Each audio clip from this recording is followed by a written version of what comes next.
Rocket Encyclopedia Illustrated.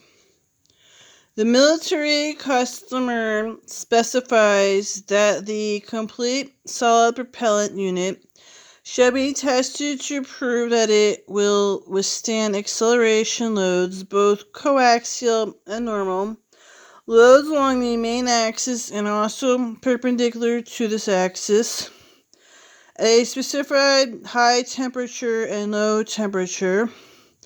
The characteristics of most solid propellant grains are dependent upon the ambient surrounding temperature, becoming more brittle and easier to crack at the lower temperatures.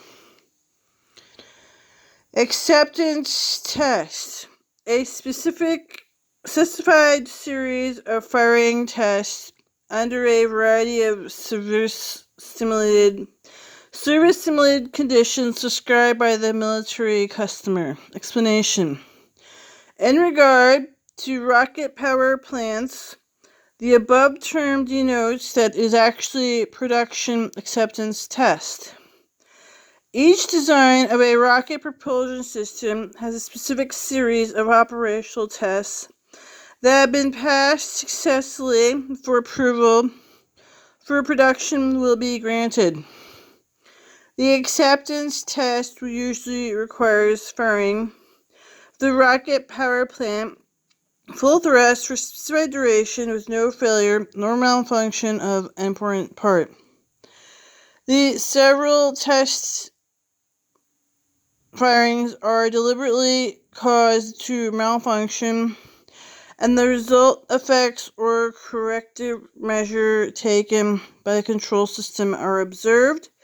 Should be understood that the acceptance test in a modern high-thrust rocket power plant cannot involve many tests of long duration or severe operations because of the inherent limitations in service life of these propulsion systems. The conversion of a tremendous quantity of energy, the wall thrust chamber assembly subjects, or the interior surface, exhaust nozzle, and other parts extreme flow of very hot, corrosive gas products at high velocities. Acid-cooled rocket engine. Rocket vernacular for a liquid propellant rocket engine consumes an acid as one of the propellants after utilizing the same acid as the coolant medium for originally cooling and thrust chamber walls. Explanation. There are several acids, of which are red fuming nitric acid and white fuming nitric acid, best known, that make suitable liquid oxidizers. In propellant combination with a hydrocarbon fuel, it's become the practice to shorten these long names to a minimum acid. And certain regenerative cooled thrust chamber assemblies, it's been more desirable to flow the nitric acid through the coolant jacket instead of hydrocarbon that may form an undesirable coating on the interior surfaces in the jacket passage.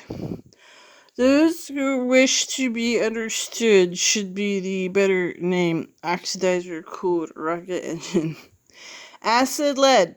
Rocket vernacular for oxidizer lead. Flow of an acid-type oxidizer into a rocket combustion unit in a slight advance time overflow of the fuel into the same unit.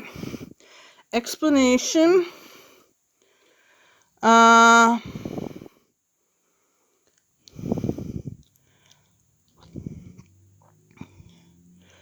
Yeah.